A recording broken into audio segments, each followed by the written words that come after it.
My bracelet tingles.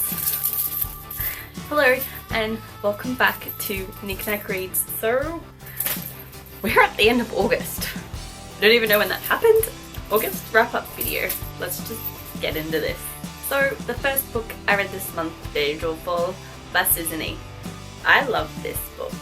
It was so good. It was so fantastic. It was so amazingly written. Angelfall is pretty much about angels coming to Earth and then cause all this death and destruction, and the human population is pretty much wiped out. Based around Penryn and her mum, and she's trying to get back her sister who is stolen by the angels because she makes a mistake of saving this angel called Wrath.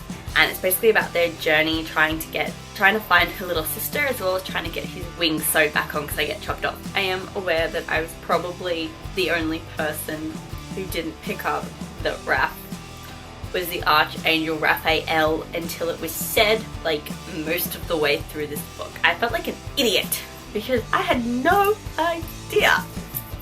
You know, I blame Susan E because she spelt his name wrong. I thought it was so good. I loved it, but it was fantastic, and if you haven't read it, you should pick it up and read it because it's too good not to read. As I'm sure you can guess, I read the sequel World After. It was so good. I love how they carry on so well. First one ends and then like 10 minutes later this book's starting, which I thought was great. It wasn't like a 2 months later kind of a thing. I just liked how we didn't see as much of Wrath in this book.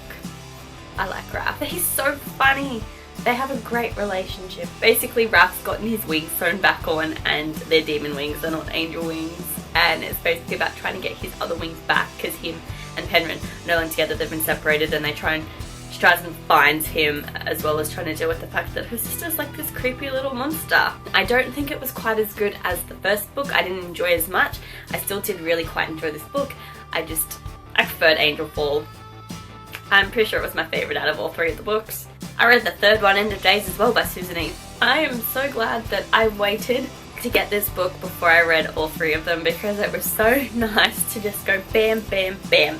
They need a doctor to fix her little sister, as well as putting Wrath's wings back on, and basically Uriel and Raphael, they're trying to compete to be the new messenger of God, of the angels, and then they get to decide what happens, and Uriel's like the bad guy and we don't want him to be in, and like there's this massive like fight scene at the end, and it's so cool, it was so great, and it was nice to see Wrath and Penryn kind of getting together because like the first two books kind of like hinted there was something going on, but in this one there's actually stuff going on. I found some bits a little weird with them, and just like I kind of cringed, but then I had to remind myself she is a 17-year-old girl. I still preferred Angelfall over this one just because of the little childish, immature bits, but it was fantastic, and the battle at the end was so good.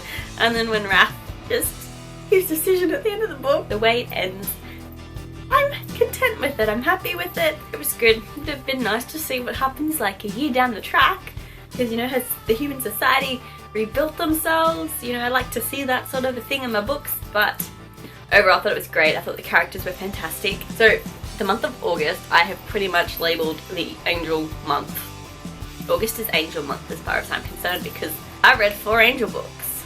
And the 4th book I read was Burn by Paula Weston, and it's the 4th and final book in the Rephiam series by her, and I have been waiting over a year for this book. I loved it, and so good. Basically about fallen angels. They have children, Gabe and her twin brother Jude, and they're all part of the society. Their groups separate and her and her brother go in the other 2 groups, and basically they reconnect, they disappear and they go missing for a year, and basically their minds get wiped and they've kind of got this other life just imprinted in their memories, and they don't remember anything except this story, and they think their twin's dead. At the end of the 3rd book you find out it literally ends with, now I remember. That's how the 3rd book ends, and you spent like 3 books having this thing built up and you don't know what it is or what it's about, and you just want to know because nobody freaking knows, and then it ends like that and you have to wait a year. And then I got it and I read it, and it was just, I think it was my favourite book. I think I'm going to say the 4th is my favourite book because I actually found out everything, so that was exciting for me. Page 13, we've gone back 11 years to find out what happened between Gabby and Rafa, and why the society's actually split and how that came apart and why she didn't side with her brother and walk away with him. Far out, their egos are massive. Pride plays a massive role in this book, surprisingly. For people who are 130 years old, you think they'd have it more together. God, they've got issues. So you find out what happened 11 years ago, and then you find out what happened 1 year ago when they reconnected, why they reconnected, how it happened, and then, oh, it was so good. It's so good you found out what happened. And there's this massive like fight scene which you've been waiting for the entire book, and it happens, and it takes up a good portion of this book. Rafa and Gabby ended up together, so I was happy, and I found out everything, so I was happy. And they won, so I was happy, and it was so good, and I loved it, and just a great ending to this book. If you want to read the Refined series as well by Paula Weston, pick it up, it's amazing. I recommend it so much. Okay, so that is my August wrap-up video. Thank you so much for watching. As always, like and subscribe, comment down below if you've read any of these books at all. We'd love to hear your thoughts, and I will see you in my next video. Thank you so much for watching. Bye!